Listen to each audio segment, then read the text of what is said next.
আসসালামু আলাইকুম ভিউয়ার্স, আমি নবীন কবি আল আমিন।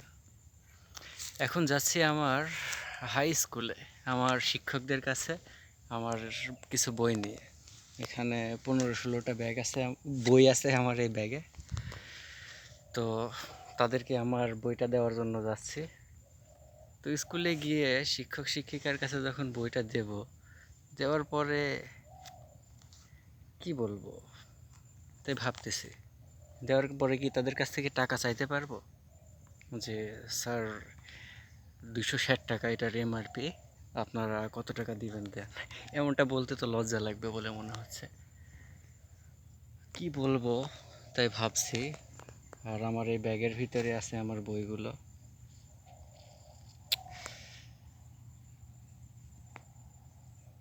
তো যাই হোক, আল্লাহর উপর ভরসা করে বইগুলো নিয়ে যাই এবং তাদেরকে দেখাই। এটা আমার জন্য সৌভাগ্যের বিষয় যে আল্লাহ পাক রব্বুল আলামিন আমাকে একটা বই রচনা করার সক্ষমতা দিয়েছেন। আলহামদুলিল্লাহ, আল্লাহর রহমতে এই বইটা প্রকাশিত হয়েছে। আর এটা আমার শিক্ষক শিক্ষিকাদের জন্য সৌভাগ্যের ব্যাপারে আল্লাহর রহমতে। আহ, কারণ কি আর বলবো,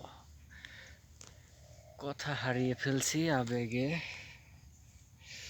মানে এটা একটা অন্যরকম অনুভূতি,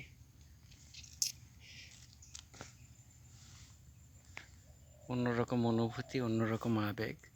আর আমার বইটা আসলে কিসের বই? কবিতার বই। এটা তো আমার কাছে আমার অনুভব, আমার চিন্তা চেতনা, আমি যা যা ভেবেছি প্রায় 8 থেকে 10 বছর সময়ে। সম্ভবত তখন সপ্তম শ্রেণীতে ছিলাম যখন থেকে কবিতা লেখার আইডিয়া এসেছিল মাথায়। তো চেষ্টা করতে করতে আল্লাহর রহমতে প্রায় 8 থেকে 10 বছর পর এই বইটা তৈরি হয়েছে। এই বইটা আপনারাও যদি পড়েন ইনশাআল্লাহ এমন অনেক কিছুই জানতে পারবেন যা হয়তো বা আগে জানতেন না। আর পড়লে ইনশাআল্লাহ ভালোই লাগবে, জ্ঞানও পাবেন, অনেক কিছু জানতেও পারবেন। আর সামর্থ্য থাকলে কিনে পড়বেন। এটা প্রকাশনীর কাছে আমি দেওয়ার পরে মানে গতকালকেও আরও 5,000 টাকা পেমেন্ট করলাম। আর বলে দিলাম, ভাই 260 টাকা এমআরপি, আপনারা 10-15% ডিসকাউন্ট দিয়ে বিক্রি করতে পারবেন। আর বলে রাখলাম যে আপাতত বইটা রকমারি.com-এ, যেখানে ওই যে বই বেচা কেনার আর কি প্ল্যাটফর্ম বা ওই যে অ্যাপ, রকমারি.com অ্যাপ আছে, বই বেচা কেনা হয় ওখানে। তো ওখানে বললাম যে আপাতত 10-15% ছাড় দিয়ে বইটা রেখে দিন। তো 260 টাকার মধ্যে যদি 10% ছাড় দেওয়া হয় তো কয় টাকা হয়, বা 15% ছাড় দিলে কয় টাকা হয়? আর এটা নাকি তারা সর্বোচ্চ হয়তো বা 25% পর্যন্ত ছাড় দিতে পারে। তো 260 টাকা সর্বোচ্চ মূল্য। আর এটা কয় টাকা কে দিতে পারবে?